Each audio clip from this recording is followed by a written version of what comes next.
Seguimos con otras noticias. Los poderes judiciales no están exentos de las demandas de la sociedad actual, mucho más empoderada, y que busca constantemente respuestas de sus autoridades. América Latina vive este proceso a diario.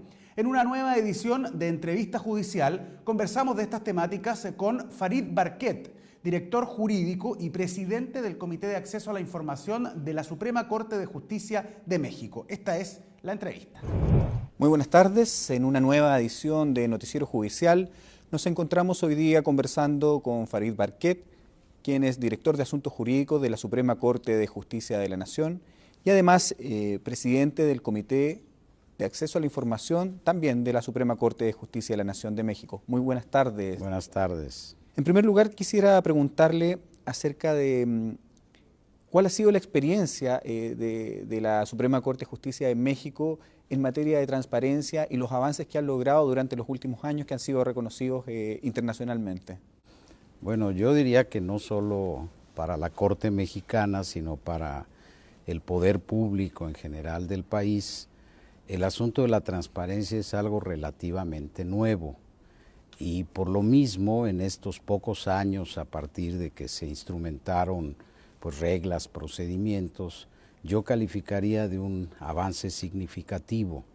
Y en el caso concreto de la Corte, pues aun cuando la ley de transparencia mexicana no le fijaba parámetros específicos, pues la propia Corte, a través del Pleno, que es el máximo órgano de la misma, instrumentó mecanismos, procedimientos, normas internas que nos han permitido avanzar considerablemente.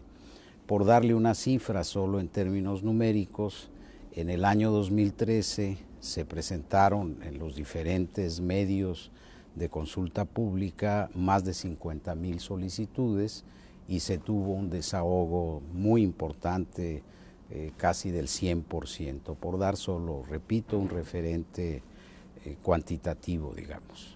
Esta demanda ciudadana es la que lleva, efectivamente, la que impulsa al poder público de México a avanzar en lo que son estas medidas de transparencia. Pues yo creo que es un termómetro importante, ¿no? Y pone de manifiesto pues, el interés. Usted hablaba y se hablaba esta mañana de pues las sociedades cada día más informadas, con una capacidad y una formación mayor, con un conocimiento de sus derechos, y me parece que el hacer una demanda de esta magnitud de cosas que le importan a la ciudadanía, del comportamiento de los órganos de impartición de justicia, pues acredita que hay esta transformación, yo diría incluso de tipo cultural, ¿no? Uno de los avances que se le reconoce específicamente a la Suprema Corte de Justicia de México en materia de transparencia es la publicidad de las sesiones del Tribunal Pleno a través de un mecanismo que es su propio canal de televisión. ¿Cómo lograron avanzar hacia eso efectivamente, a la publicidad, por ejemplo, de las sesiones del Tribunal Pleno, que es inédito en la región? Sí, no fue un proceso sencillo, sin embargo, pues se ha consolidado con el tiempo y en efecto uno puede encender el televisor y ver en vivo, en tiempo real, las discusiones, las deliberaciones de los asuntos que están listados para ese día en el canal judicial sin ninguna cortapisa, sin censura de ninguna naturaleza, y ver, interactuar y conocer los distintos posicionamientos, en este caso de los 11 ministros que integran la Corte. ¿Cómo ha sido la recepción de los usuarios, de la opinión pública en general respecto a esta situación? Yo creo que en general, y está esto documentado, ha sido creciente, aun cuando hay una limitación que espero se supere muy pronto. Actualmente el canal judicial solo se puede ver en la televisión que no es abierta, en la televisión de paga, desde luego sin costo, salvo el que ya tiene quien contrata este tipo de servicios, pero hay en curso toda una gestión encaminada a que muy pronto el canal pueda verse en todos los hogares mexicanos. En este mismo sentido, ¿cómo se puede a un país que es Estado federado, que tiene distintos estados y poderes judiciales que son más bien de orden regional, lograr avanzar de manera paralela en este objetivo efectivamente de procurar una mayor transparencia y acercar lo que es la judicatura a las personas? Bueno, en efecto, el diseño federal del país pues impide, con razón desde luego, que haya intromisiones y directrices obligatorias para los estados federados. Sin embargo, pues a través de los mecanismos de coordinación, de cooperación recíproca, se logra impulsar, pues como este caso, esta iniciativa de transparencia, y el propio órgano, diría yo, central de la transparencia en México, que es el IFAI, el Instituto Federal de Acceso a la Información Pública, pues tiene una serie de impulsos y de mecanismos para lograr que haya pues una coincidencia en los esquemas, en los procedimientos a nivel de todo el país. Y en el caso de la Corte no es la excepción, ¿no? Cuando se habla de transparencia se tiende a pensar de que es necesario entregar todo o dar a conocer todo, pero hay un elemento muy importante que es efectivamente la protección de los datos de las personas y la protección a la intimidad.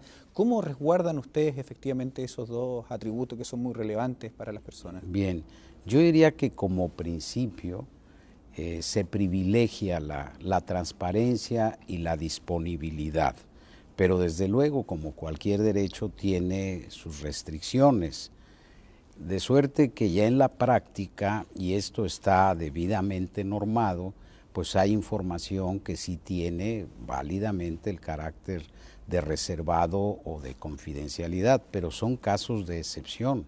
Repito, la regla general es tener una apertura casi absoluta y por excepción se reserva cierta información. Y el asunto de datos personales es algo que se ha incorporado muy recientemente a la legislación mexicana. Aquí señalaría que un poco es el modelo español. Se recurrió a algunos expertos que han trabajado mucho esta área y se han incorporado. Ahora a la ley incluso se le agregó esta denominación, además de transparencia, de protección de datos personales, y tenemos ya criterios del propio Pleno de la Corte, directrices muy claras de lo que se tiene que proteger con arreglo a la propia legislación y para preservar los datos de las personas que pudieran ser pues sensibles, su publicidad, su divulgación. Hoy día acá en Chile uno de los principales problemas que tiene lo que es la Comisión de Transparencia del Poder Judicial es la publicidad de antecedentes personales en la página web institucional respecto de procesos judiciales. Entonces los requerimientos a la Comisión no son más bien de orden de conseguir información, sino que de sacar antecedentes. Y la discusión a nivel mundial tiene que ver con el uso de estas plataformas tecnológicas y con la ausencia de el derecho al olvido que se llama efectivamente.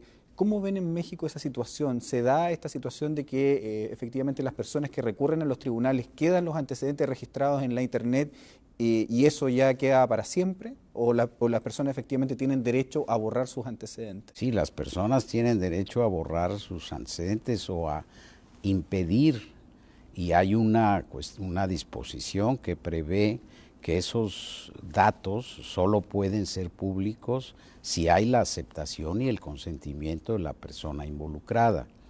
De manera que, y hay otras reglas, los asuntos que están en trámite, que están en curso, que no están terminados desde el punto de vista jurisdiccional, no pueden ser objeto de publicidad. Sí las sentencias definitivas, pero siempre con este acotamiento, ¿no? Eso respecto de carácter general, por ejemplo, en el caso de asuntos que tengan que ver con funcionarios judiciales, opera de la misma forma, digo, acusaciones de procedimientos disciplinarios, acusaciones o quejas en contra, por ejemplo, de magistrados, consejeros. ¿Opera de la misma forma el procedimiento? No opera de la misma manera. Yo diría, en este marco legal que señalo, que hay, digamos, menos restricción para el otorgamiento de la información cuando se trata de servidores públicos, pero también hay ciertos límites. Le pondría un ejemplo muy concreto. Hace relativamente poco tiempo, en una consulta, se solicitaban miles de cosas de los ministros entre ellas los sitios a donde solían comer, qué restaurantes frecuentaban, hoteles, etcétera. Bueno, pues obviamente esta es información que no se puede otorgar por razones más que obvias, ¿no?